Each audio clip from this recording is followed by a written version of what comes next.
Morning students, केवी institute द्वारा संचालित YouTube channel कर्म विद्या मंदिर पे आपका स्वागत है। तो बच्चों, आज के वीडियो में हम पढ़ रहे हैं कक्षा 12 भौतिक विज्ञान विषय फिजिक्स के चैप्टर अपवहन वेग और विद्युत विभवांतर में संबंध, जो कि चैप्टर अपना विद्युत धारा चल रहा है। लास्ट वीडियो में आपने विद्युत धारा अपवाह वेग में संबंध पढ़ा था।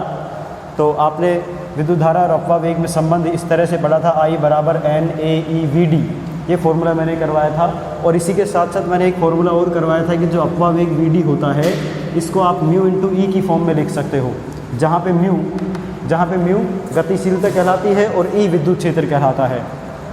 ठीक है, इसके साथ ही अब हम अपवहन वेग और विभवांतर में संबंध पढ़ेंगे। तो बच्चों देखिए, हम एक चालक पदार्थ ले लेते हैं। ये एक चालक है जिसकी लंबाई हमने L के बराबर ली थी। इसके दोनों सिरों के बीच का जो विभवांतर है वो कैपिटल V के बराबर है। दोनों सिरों के बीच का विभवांतर कैपिटल V है। तो इस पर आरोपित विद्युत क्षेत्र क्या होगा, और इस पे विद्युत क्षेत्र जो है वो कैपिटल E के बराबर लिया था हमने। ठीक है ना, विद्युत क्षेत्र E था। तो हम लिख सकते हैं विभवांतर बराबर होता है V, जो कि E/L के बराबर V बराबर E × L होता है। सॉरी, V बराबर E × L, ये विभवांतर का फॉर्मूला होता है। विभवांतर V बराबर क्या होता है, E × L। यहाँ से आप विद्युत क्षेत्र ज्ञात करें तो E बराबर V/L होता है। अब हमने आपको एक फॉर्मूला करवाया था जिसमें हमने अपवाह वेग के लिए फॉर्मूला करवाया था। अपवाह वेग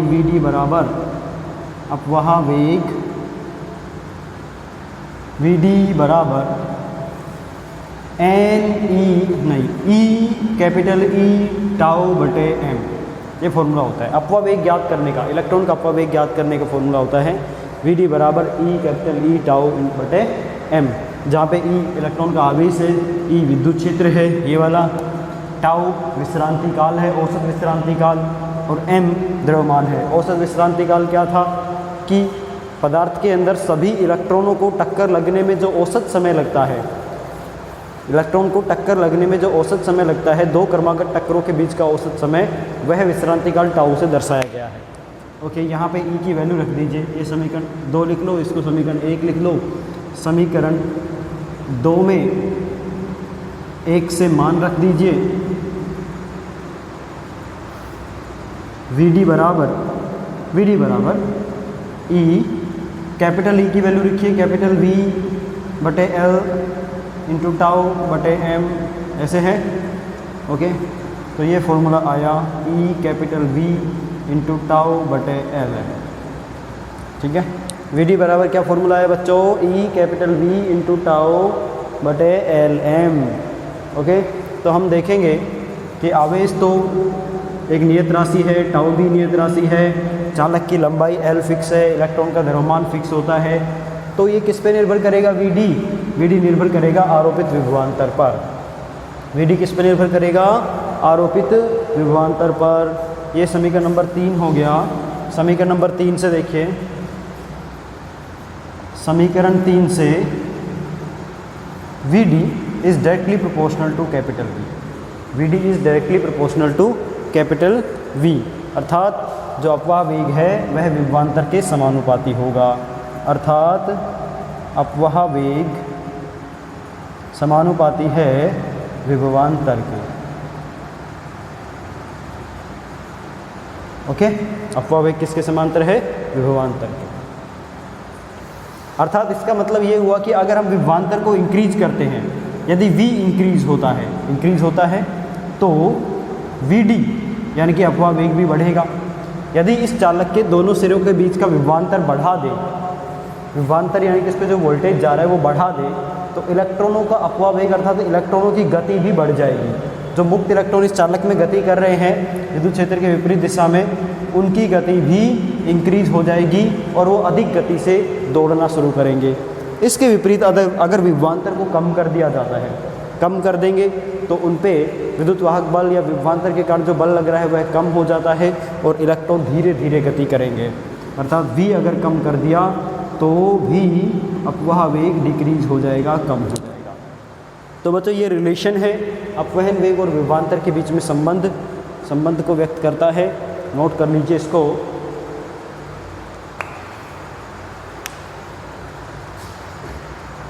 चलिए इसके बाद मैं कुछ एग्जांपल्स करवा रहा हूँ आपको।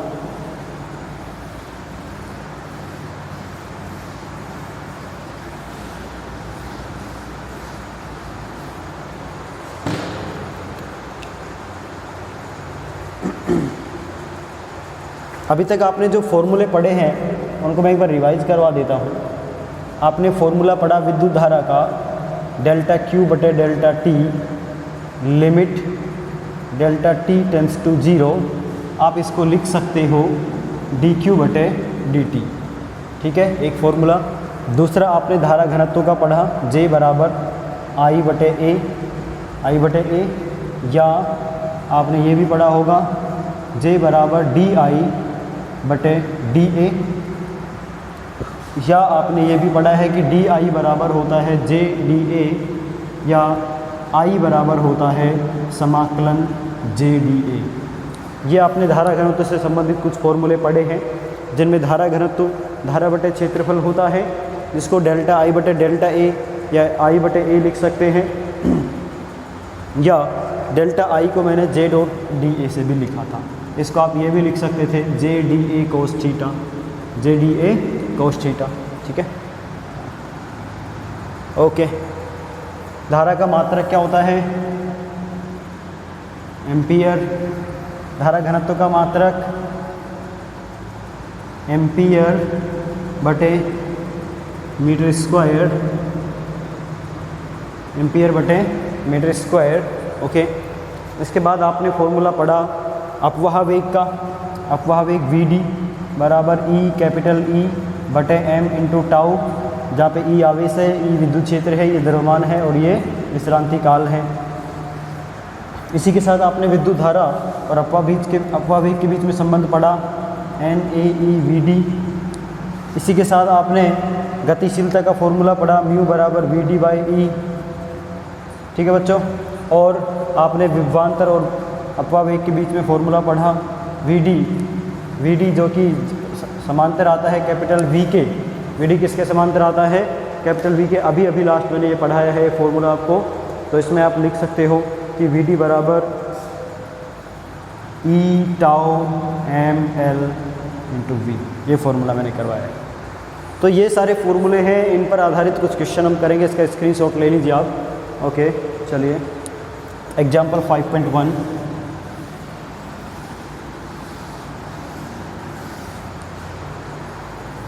एग्जाम्पल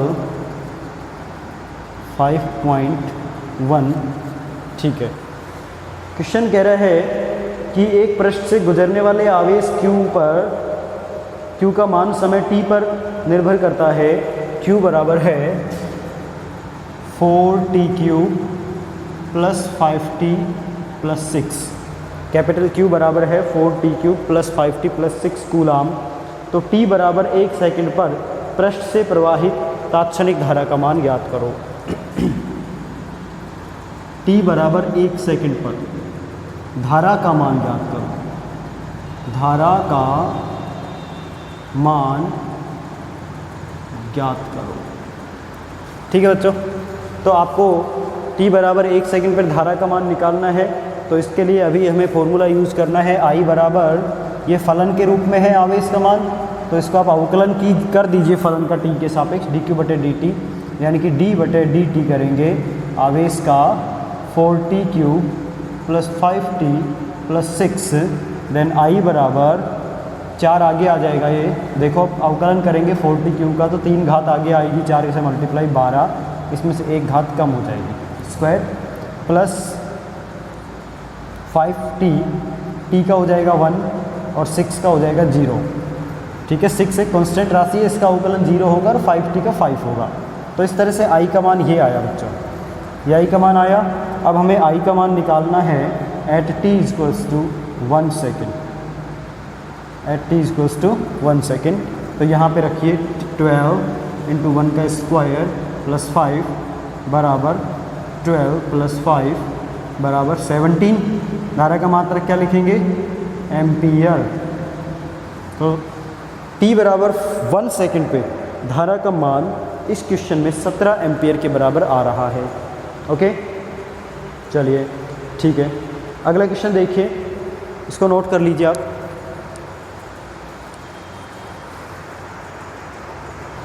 देखिए नेक्स्ट क्वेश्चन, एग्जाम्पल 5.2।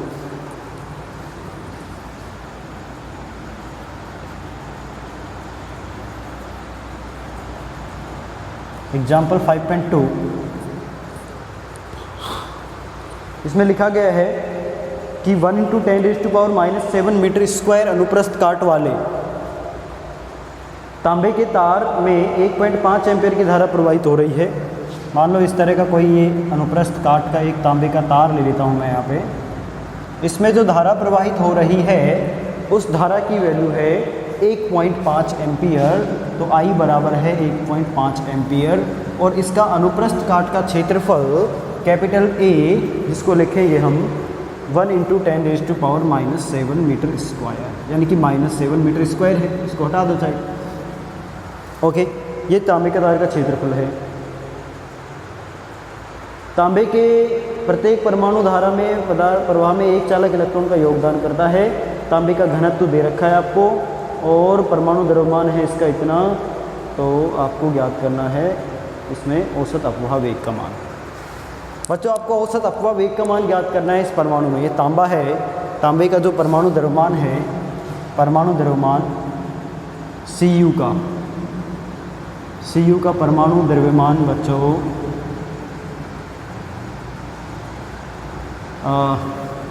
ये दिया गया है हमें 63.5 AMU, एटॉमिक मास यूनिट। 63.5 परमाणु द्रव्यमान इकाई एटॉमिक मास यूनिट के बराबर है। ठीक है, इसका घनत्व, तांबे का घनत्व दे रखा है आपको।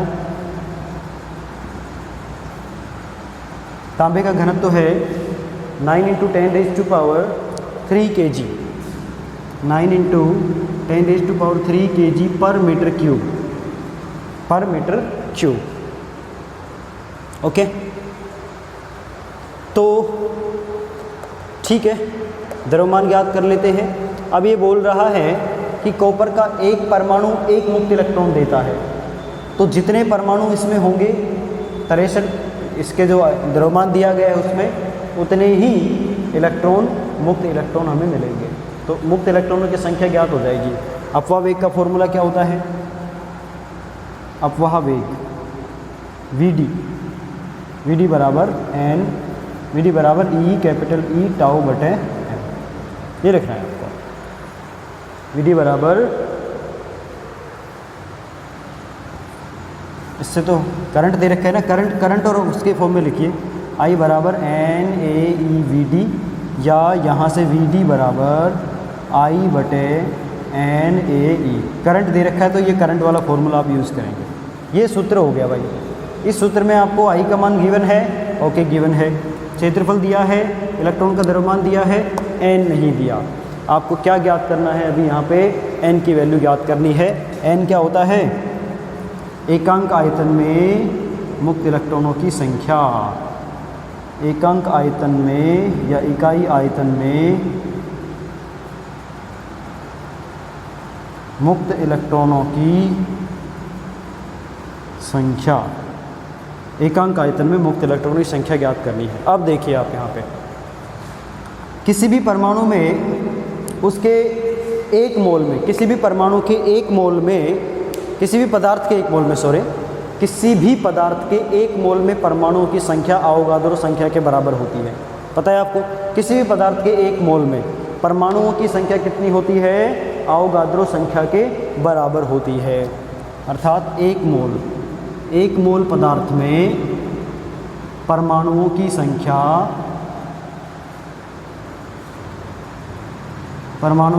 बराबर होती है n अवोगाद्रो संख्या, यानी कि 6 × 10⁻23 परमाणु एक मोल में। और एक मोल क्या होता है, उसके परमाणु द्रव्यमान के बराबर ग्राम में। इसका परमाणु द्रव्यमान कितना है, 63.5, तो 63.5 ग्राम एक मोल कहलाएगा इसके लिए। जैसे कार्बन है, कार्बन का परमाणु द्रव्यमान 12 है, तो 12 ग्राम कार्बन के लिए 1 मोल कहलाएगा। तो कार्बन के 12 ग्राम में परमाणु की संख्या इतनी होगी और कॉपर के 63.5 ग्राम में परमाणु की संख्या इतनी होगी। तो लिखेंगे कॉपर के 63.5 ग्राम में परमाणुओं की संख्या, कॉपर के 63.5 ग्राम में परमाणुओं की संख्या बराबर 6 × 10⁻23 है ना, 6 × 10⁻23। तो कॉपर के 1 ग्राम में परमाणुओं की संख्या, 1 ग्राम में परमाणुओं की संख्या कितनी होगी भाई बच्चों? 6 × 10⁻23 बटे 63.5। ठीक है, इसको केजी में बदल लीजिए। इसको कैसे में बदल लेंगे? केजी में। इसको केजी में बदल देंगे तो ये हो जाएगा 10⁻³ भाई ग्राम को केजी में बदलने के लिए कितने का भाग देते हैं? 1000 का भाग दे देते हैं। ओके, और यहाँ पे देखिए 1 ग्राम में इकाई आयतन में परमाणुओं का संख्या कितनी हो जाएगी? 9 × 10⁻³ इसको मल्टीप्लाई कर देंगे। अतः कॉपर के इकाई आयतन में परमाणुओं की संख्या, कॉपर के इकाई आयतन में परमाणुओं की संख्या बच्चों इकाई आयतन में तांबे का घनत्व तो देखो दे रखा है 9 × 10⁻³ kg/m³। तो 1 m³ में कितना द्रव्यमान होगा? 9 × 10⁻³ kg। इकाई आयतन में कितना द्रव्यमान होगा? 9 × 10⁻³ kg। और 1 ग्राम में परमाणु की संख्या कितनी है? इतनी। तो 9 × 10⁻³ kg द्रव्यमान में परमाणु की संख्या कितनी होगी? इससे मल्टीप्लाई करेंगे। देखो समझिए मेरी बात को, 1 ग्राम में परमाणु की संख्या दे रखी है इतनी, तो 2 ग्राम में कितनी होगी? 2 से मल्टीप्लाई करेंगे इसको। 3 ग्राम में कितनी होगी? 3 गुना। 9 × 10⁻³ किलोग्राम में कितनी होगी? इसको इससे मल्टीप्लाई कर देंगे। ठीक है, तो परमाणु की संख्या होगी कितनी होगी? ये मिटा रहे हैं, n बराबर n ज्ञात कर रहे हैं 6 × 10⁻23 बटे 63.5 × 10⁻³ इंटू 9 × 10⁻³ ये हो गया। ओके, तो ये n की वैल्यू आ गई। यही वैल्यू उठा के अब यहाँ पे रख लेना। अतः एक साथ ही सोल्व करूँगा मैं इसको। अतः Vd बराबर अपवा वेग Vd बराबर I की वैल्यू थी 1.5 बटे n की वैल्यू ये आई 6 × 10⁻23 इंटू 9 × 10⁻³ ये ऊपर लिख लेंगे इसको 63.5 × 10⁻³ ओके। ए इसका क्षेत्रफल है।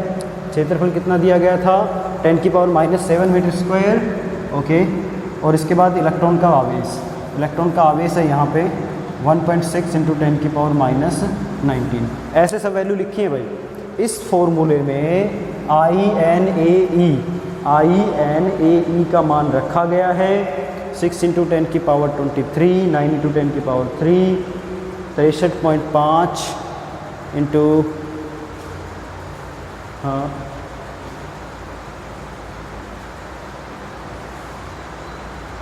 ठीक है, इसको सोल्व कर लीजिए। इसको सोल्व करना है अब आपको, सारी कैलकुलेशन करनी है। लगभग 1.5 से 1.6 कैंसिल आउट हो गया। ओके, और ये 12×60 लगभग 5 बार कटेगा। ये 11 बार काट दो लगभग इसको 11, और ये हो जाएगा 9 एकम 9 लगभग 1.2 बच रहा है। और पावर का क्या बचा? 1.2 करके पावर देख लीजिए 19 और 24 में से 19 पावर घटाइए 5 पावर ऊपर चली जाएगी लगभग। और 2 बची यहाँ पे घटने के बाद 8 बची, सॉरी -8 है ना। तो लगभग इतना आंसर आ रहा है हमारा।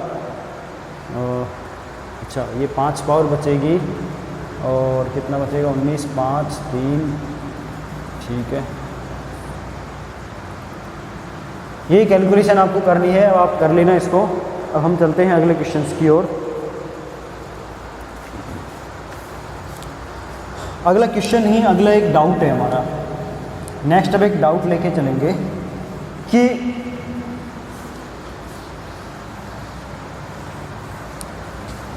इसको क्वेश्चन को सोल्व करोगे ना तभी वीडी अपवा वेग जब आप ज्ञात करोगे कॉपर के तारों में तो उसकी वैल्यू आएगी 1.0 इंटू 10 की पावर -3। उसकी वैल्यू आएगी 1.0 इंटू 10 की पावर -3। तो इस क्वेश्चन को सोल्व करने पे अपवा वेग की वैल्यू कितनी आएगी? इसकी वैल्यू आती है 1.10 वीडी बराबर 1.10 इंटू 10 की पावर -3 मीटर पर सेकेंड। ठीक है, ये है। अब ये देखो अपवा वेग इतना होता है, अर्थात इलेक्ट्रॉन का वेग है ये चालक में, ये है चालक में इलेक्ट्रॉन का वेग, इलेक्ट्रॉन का वेग, यानी कि चालक में इलेक्ट्रॉन का वेग इतना है। अब इसमें मैं ये मान के चलूँ कि किसी चालक की लंबाई 1 मीटर है। अगर चालक की लंबाई L बराबर 1 मीटर है तो उसमें इलेक्ट्रॉनों को इतने वेग से प्रवाहित होने में कितना समय लगेगा? तो लगा समय ज्ञात करो। समय बराबर होता है दूरी बटे चाल, तो समय बराबर आया 1 मीटर बटे 1.10 इंटू 10 की पावर -3, लगभग 1 से 1 काट दो, 10 की पावर 3 ऊपर चला गया, 10 की पावर 3 सेकेंड, 10 की पावर 3 सेकेंड को मिनट में बदलो, 1000 को 60 का भाग दे दो, मिनट में बदल जाएगा, 15 6 की 90, लगभग 15 मिनट कुछ आ रहा है, 15 मिनट। देखो बच्चों, ये रिजल्ट निकल के आया कि किसी 1 मीटर लंबे चालक तार में अगर विद्युत धारा प्रवाहित की जाए तो उसको वहाँ से उस दूसरे एंड से इस एंड तक आने में 1 मीटर में 15 मिनट का समय लगेगा। क्या कह रहे हो सर? ऐसे तो होता ही नहीं। हम तो जैसे स्विच ऑन करते हैं तुरंत हमारे तो घर में बल्ब ऑन हो जाता है, तुरंत पंखा चलने लगता है, तुरंत टीवी चल जाता है, तुरंत कूलर चल जाता है, तुरंत फ्रिज चल जाता है। इतना तो समय नहीं लगता 15-15 मिनट का, जबकि हमारे घरों में तो बड़े बड़े लंबे 10-10, 20-20 मीटर तक के वायर हैं। खंबे से हमारे घर तक की दूरी तो बहुत ज़्यादा है। तो ऐसे तो फिर बिजली आने में तो आप तो गलत कह रहे हो। गलत नहीं कह रहे हम सही कह रहे हैं कि इलेक्ट्रॉन को 1 मीटर दूरी तय करने में लगा समय 15 मिनट ही लगेगा। लेकिन हमारे घरों में तो जैसे ही स्विच ऑन करते हैं तुरंत विद्युत धारा प्रवाहित होने लगती है। ऐसा क्यों हो रहा है उसका कारण समझिए। जैसे आप पानी का नल ले लो, पानी के नल से इसके एग्जाम्पल को समझिए। ठीक है, ये कोई पाइप है पानी का और यहाँ पे एक नल लगा देते हैं।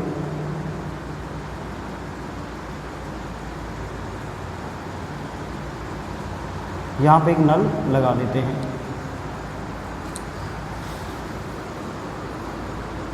ये एक टंकी से जुड़ा हुआ है पाइप। ठीक, तो जब ये टंकी से जुड़ा हुआ तो ये पाइप पूरा भरा हुआ होगा, यहाँ तक भरा हुआ है, नल बंद है। जैसे आप टंकी को ऑन करेंगे, नल को खोलेंगे, तुरंत पानी निकलने लगेगा, तुरंत आएगा जैसे खोलते हैं। ठीक है, अब मैं ये कहता हूँ कि ये टंकी खाली हो गई है। ये टंकी क्या हो गई है? खाली। और ये पाइप भी खाली पड़ा है, इसमें कोई पानी नहीं है। इस पाइप में कोई पानी नहीं है। हम इस टंकी में पानी भरते हैं। पहले यहाँ से पानी गिराया, इसमें पानी गिराया, यहाँ पे आया, पाइप में गया, यहाँ से ये सारा पानी पहले आगे पहुँचेगा, फिर इस टंकी में जाएगा। टाइम लगेगा या खोलते ही पानी आ जाएगा? खोलते ही पानी नहीं आएगा। ये पानी पहले इस पाइप में यहाँ से चलना शुरू होगा, भरेगा, फिर यहाँ जाएगा। जब ये पानी की पाइप यहाँ तक भर जाएगी उसके बाद पानी बाहर निकलने लगेगा और फिर कंटिन्यू फ्लो होता रहेगा। अब आप इसको टंकी को बंद कर दीजिए और खोलिए, तुरंत पानी आ जाएगा। बंद कर दीजिए, फिर खोलिए, तुरंत पानी आ जाएगा। और एक बार इस पाइप को खाली कर दो, फिर इसको खोलो, तुरंत पानी नहीं आएगा। पानी पहले इस पाइप में भरेगा, उसके बाद आएगा। वही लॉजिक यहाँ पे लगता है। जो तार होते हैं, ये जो वायर होते हैं, इन वायर में इलेक्ट्रॉन भरे हुए होते हैं। इन वायर में इलेक्ट्रॉन यहाँ तक भरे हुए होते हैं। जैसे यहाँ पे स्विच है, यहाँ पे ये स्विच है, तो स्विच के पास तक इलेक्ट्रॉन भरे हुए हैं पूरे वायर में।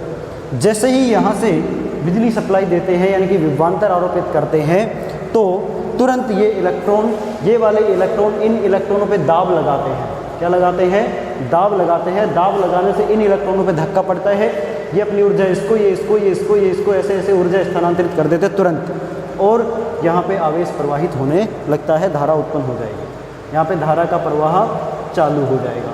ठीक है ना। अगर ये वायर भरा हुआ नहीं होता इलेक्ट्रॉनों से, तो इलेक्ट्रॉन को यहाँ से यहाँ तक आने में टाइम लगता, तो धारा प्रवाहित होने में भी टाइम लगता। लेकिन अब चूँकि ये वायर पहले से ही इलेक्ट्रॉनों से भरा हुआ है, तो जैसे ही स्विच ऑन करेंगे तुरंत ये वाले इलेक्ट्रॉन आगे निकलेंगे। ये आगे के जो इलेक्ट्रॉन है ना, इसमें ये इलेक्ट्रॉन आगे गति करेंगे, पीछे से और इलेक्ट्रॉन इसमें एंटर होते जाएंगे।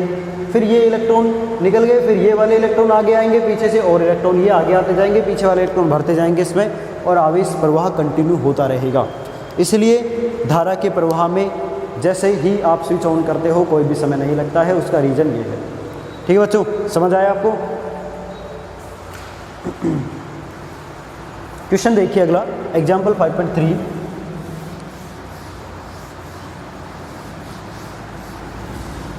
5.3 एग्जाम्पल में पढ़िए कि हाइड्रोजन परमाणु में एक इलेक्ट्रॉन किसी कक्षा में जिसकी त्रिज्या 5 × 10⁻11 मीटर है, ये हाइड्रोजन परमाणु है, एक कक्षा में गति कर रहा है, इसकी त्रिज्या है r बराबर 5.3 × 10⁻11 मीटर।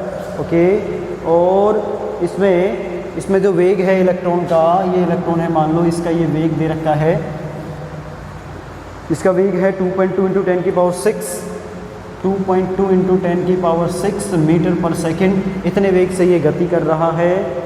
तो औसत विद्युत धारा का मान ज्ञात करो। औसत विद्युत धारा का मान ज्ञात करो। आई हमें ज्ञात करना है। ठीक है भाई। तो एक इलेक्ट्रॉन है जो v वेग r त्रिज्या के इस वृत्ताकार पथ पे चक्कर लगा रहा है। तो भाई यहाँ पे आपको इसका मान ज्ञात करना है। हम इसमें समय देखेंगे, इसको एक चक्कर पूरा करने में कितना समय लगेगा, एक चक्कर पूरा करने में कितना समय लगेगा। ठीक है। इलेक्ट्रॉन को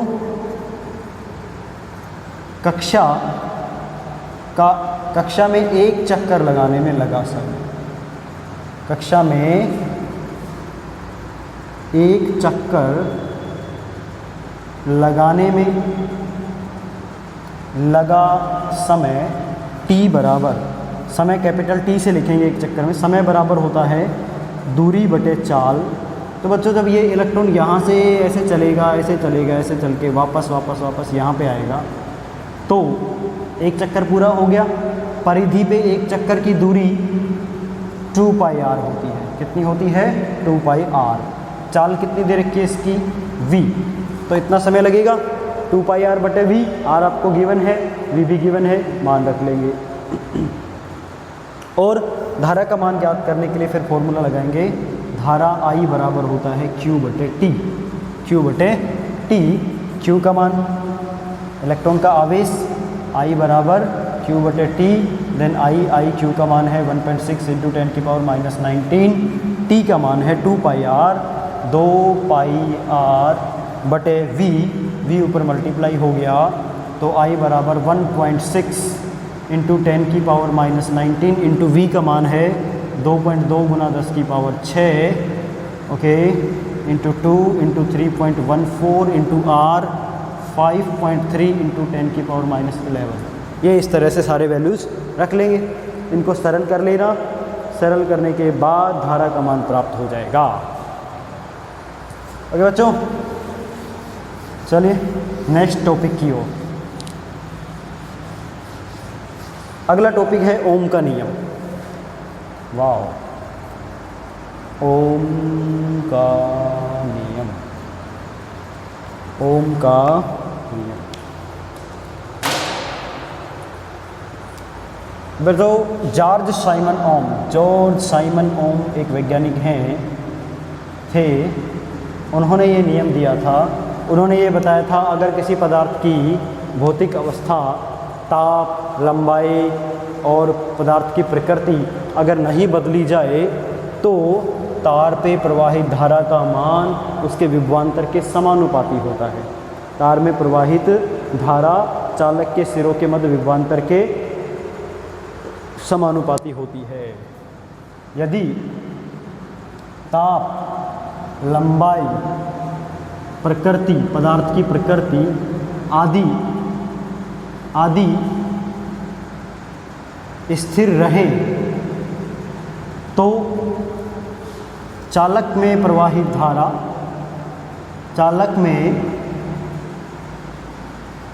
धारा उसके सिरों पर विभवांतर के समानुपाती होती है। उसके सिरों पर विभवांतर के समानुपाती होती है। अर्थात I या V प्रोपोर्शनल टू I। यहाँ से आप प्रोपोर्शनलिटी साइन हटाएंगे, कांस्टेंट लिखेंगे, जिसे R से लिखा जाता है V बराबर RI, जहाँ R चालक का प्रतिरोध कहलाता है तो ये कांस्टेंट, लेकिन इसको बोलते हैं चालक का प्रतिरोध, जहाँ R चालक का प्रतिरोध है। R बराबर लिखा जाएगा V बटे I, इसका मात्रक देख लीजिए, वोल्ट बटे एम्पियर, मात्रक हो गया इसका वोल्ट बटे एम्पियर, या इसका एक और अन्य मात्रक है ओम। इसका अन्य मात्रक क्या होता है? ओम। तो बच्चों 1 ओम का संकेत ये है, ओम बराबर होता है 1 वोल्ट बटे 1 एम्पियर, 1 वोल्ट बटे एम्पियर के बराबर होता है। ठीक है, तो V और I के बीच की वैल्यू R होगी। इसको आप ऐसे ग्राफिकल मेथड से भी दर्शा सकते हैं। अगर मैं VI ग्राफ खींचूँ, ये V और ये I है, इसकी वैल्यू है इधर एम्पियर में और इसकी वैल्यू है वोल्ट में, इनके मध्य अगर ग्राफ खींचा जाए तो V और I देखो, V प्रोपोर्शनल टू I है, जैसे जैसे V बढ़ेगा तो I भी बढ़ेगा, तो ये ऐसे स्ट्रेट लाइन आएगा, जहाँ पे ये R है और ये R का ढाल है, यहाँ पे क्या है, इसका ढाल है थीटा। ठीक है, अच्छा, तो आप इसको अगर ट्रायंगल बनाएं, यहाँ पे इसको ट्रायंगल बना के देखें तो tan थीटा की वैल्यू आप ज्ञात करेंगे तो पता चलेगा। tan थीटा बराबर, देखो ये I तो ये भी I होगा, ये यहाँ से यहाँ तक I तो ये भी I और ये V है, तो tan थीटा बराबर होता है, क्या होता है बच्चों? लंब बटे आधार। tan थीटा बराबर देखें यहाँ पे तो लंब बटे आधार। V एक्सिस के साथ अगर ये कोण बनाता है तो यही आएगा I बटे R, I बटे V, और I बटे V बराबर हो गया 1/R बराबर 1/R, या R बराबर होगा कोट थीटा इस स्थिति में। और अगर आप थीटा यहाँ पे लेते हो, अगर आप थीटा यहाँ लेते हो तो ये तो लंब हो गया V, इस स्थिति में tan थीटा बराबर आएगा लंब, ये V हो गया, ये करण है, आधार है I, V बटे I, इसको कि R से दर्शाया जाएगा। अगर थीटा V एक्सिस के साथ लिया गया है तब तो R कोट थीटा के बराबर होगा। अगर थीटा I एक्सिस के साथ दर्शाया गया है, धारा के एक्सिस के साथ, तो tan थीटा R के बराबर होगा। जनरली ये फॉर्मूला यूज़ किया जाता है, ये इसके लिए है, ये इसके लिए है, ध्यान रख लेना दोनों फॉर्मूलों को। आपकी बुक में इस तरह का दिया गया है, tan थीटा बराबर 1/R। ओके, यानी कि ये जो रेखा आई, इस रेखा का ढाल है tan थीटा, और tan थीटा 1/R के बराबर है, या फिर कहे कोट थीटा जो कि ढाल का व्युत्क्रम है, कोट थीटा tan थीटा का व्युत्क्रम है, वो प्रतिरोध R के बराबर होता है, प्रतिरोध R के बराबर होता है, नोट कर लीजिए। ओके बच्चों, चलो अब देखते हैं अब हम ओम के नियम की उत्पत्ति। ओम के नियम की उत्पत्ति,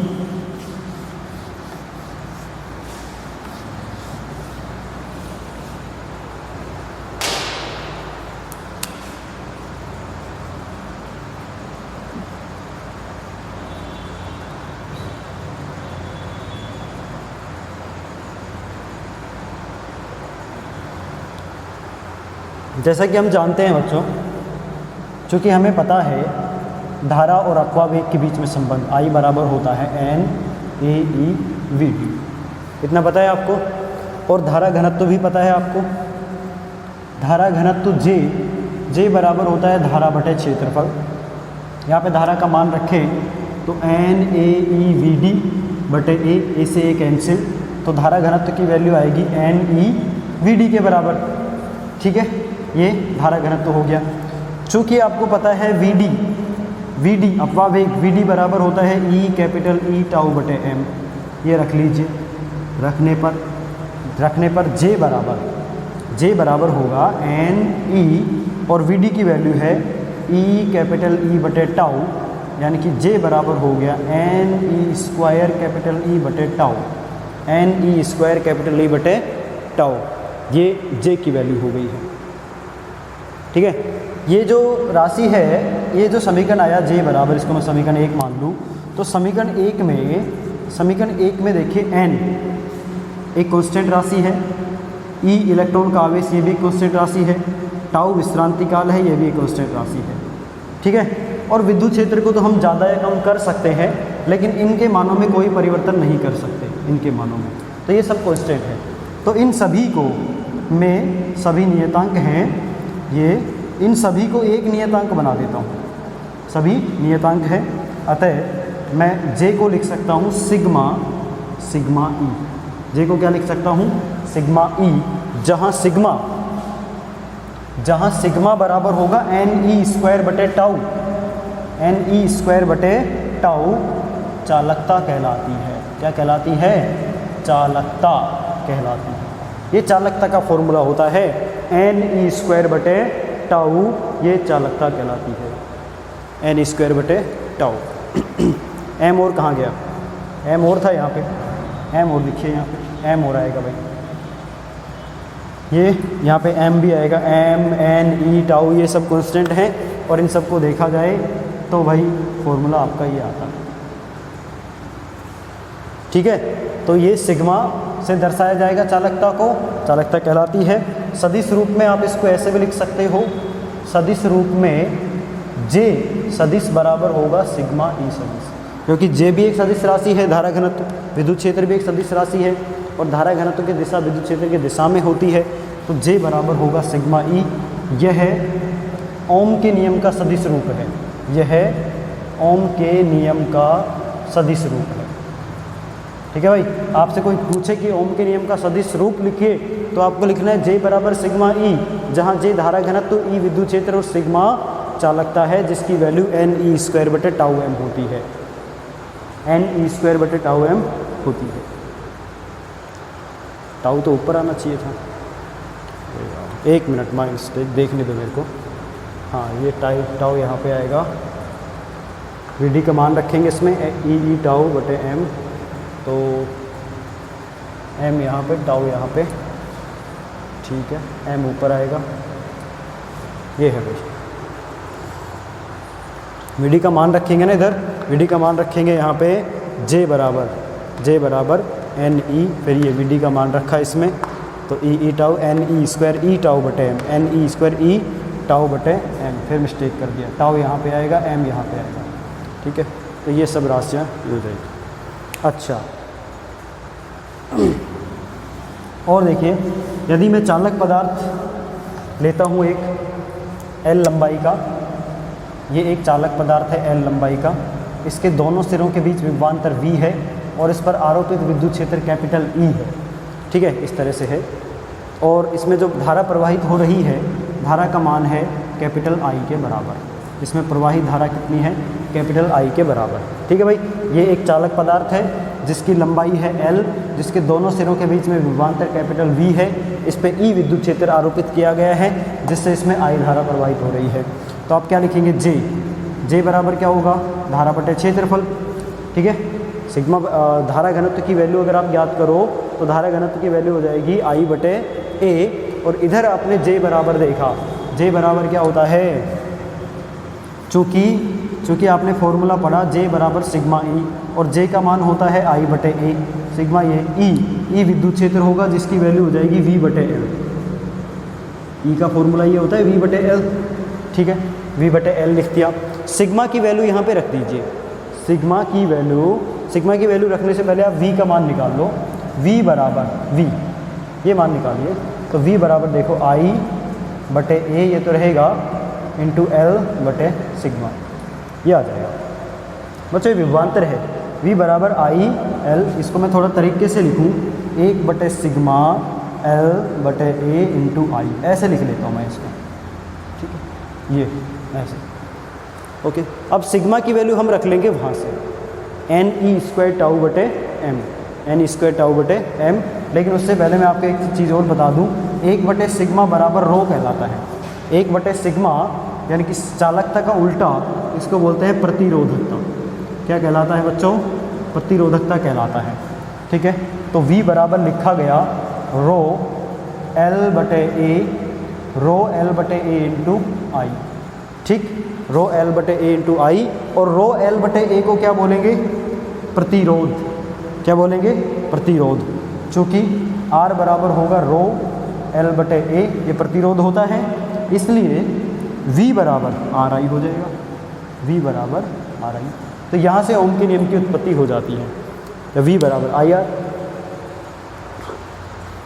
हो गया, V बराबर IR, जहाँ पे रो यानी कि प्रतिरोधकता या विशिष्ट प्रतिरोध कहलाता है, जिसकी वैल्यू हो जाएगी ये 1/सिग्मा के, या रो की वैल्यू अगर आप लिखना भी चाहो यहाँ पे तो रो बराबर ये आएगा, ये m/NE²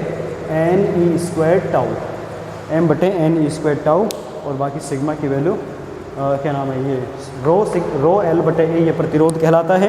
क्योंकि आपने पढ़ा होगा प्रतिरोध की निर्भरता किस किस पे निर्भर करता है। प्रतिरोध चालक की लंबाई के समानुपाती होता है, क्षेत्रफल के व्युत्क्रमानुपाती होता है। तो वहाँ से फॉर्मूला आया था R = L/A, उसका कांस्टेंट लेके आए तो वहाँ पे रो लिखा गया था, R बराबर रो L/A। ठीक बच्चों, तो ये था ओम का नियम। तो आज की वीडियो में इतना ही, नेक्स्ट वीडियो में बात करेंगे बचे हुए टॉपिक्स की। तब तक आप पढ़ते रहिए। Thank you.